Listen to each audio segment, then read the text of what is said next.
Hi, I'm Marty Nemko. This is from the opinion pages of the Wall Street Journal last weekend.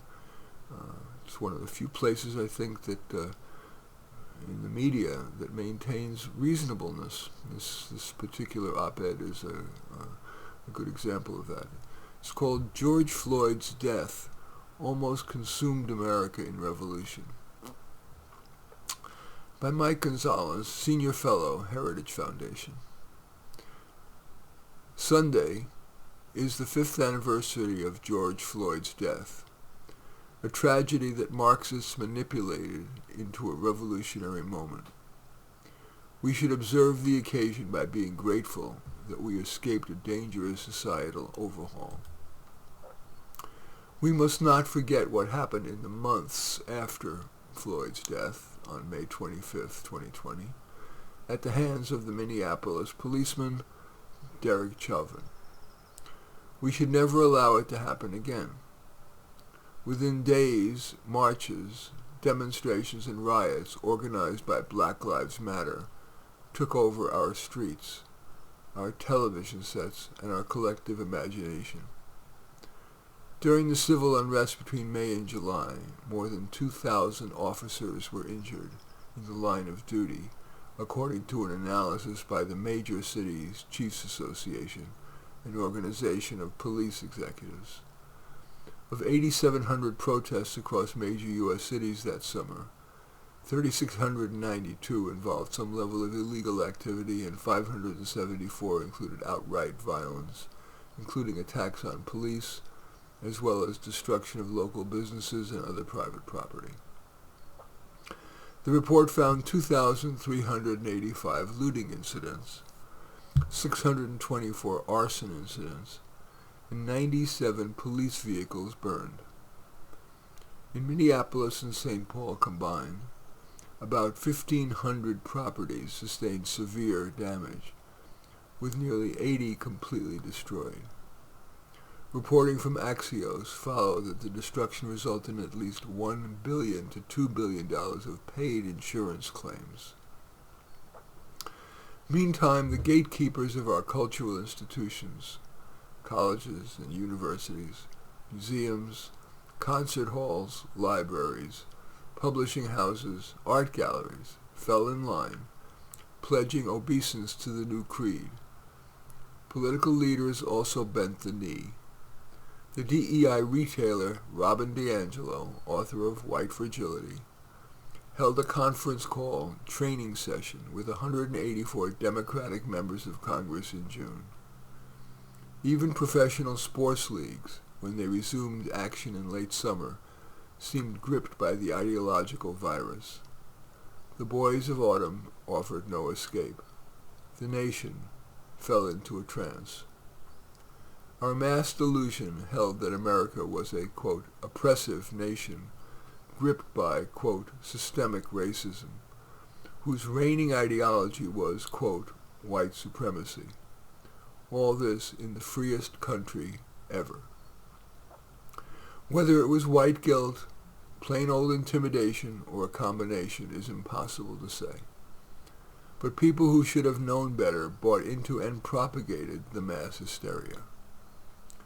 Explaining in the Free Press last year how public media spread the frenzy, NPR veteran journalist Uri Berliner wrote, quote, "Given the circumstances of Floyd's death, it would have been an ideal moment to tackle a difficult question. Is America, as progressive activists claim, beset by systemic racism in the 2020s, in law enforcement, education, housing, and everywhere? We happen to have a very powerful tool for answering such questions, journalism, but journalism that lets evidence lead the way," end quote. But news industry leaders didn't encourage reporters to do honest journalism. Quote, "The message from the top was very different," end quote, wrote Berliner. Quote, "America's infestation with systemic racism was declared loud and clear. It was a given. Our mission was to change it," end quote. Nearly everyone parroted the fabrication that the U.S. was having a long overdue, quote, racial reckoning. The movement, especially its main organization at the time, the Black Lives Matter Global Network Foundation, organized the mayhem. The Armed Conflict Location and Event Data Project reported in September 2020 that at least 86% of riots for which the identification of the participants were known were explicitly linked to Black Lives Matter activism. The BLM organization's 2020 impact report admitted that, quote, over the course of 2020 we sent 127,042,508 emails. It boasted that in the weeks following Floyd's death, quote, our email providing event and safety resources to people wanting to mobilize saw a 63% open rate, end quote, much higher than the average 25% rate at which people open emails from nonprofits. Even worse than the physical toll was the threat that the cultish beliefs being propagated would take hold, and all Americans in schools, universities, factories, offices, houses of worship, and elsewhere would be subjected to D'Angelo-style ideological struggle sessions. For a time, U.S. teetered in that direction, though these discussions went by different names: DEI training or anti-racism workshops. They were at bottom attempts at massive re-education reminiscent of Maoist China. This shouldn't be a surprise. After all, the founders of BLM, particularly Patrisse Cullors and Alicia Garza, were trained by Marxist ideologues.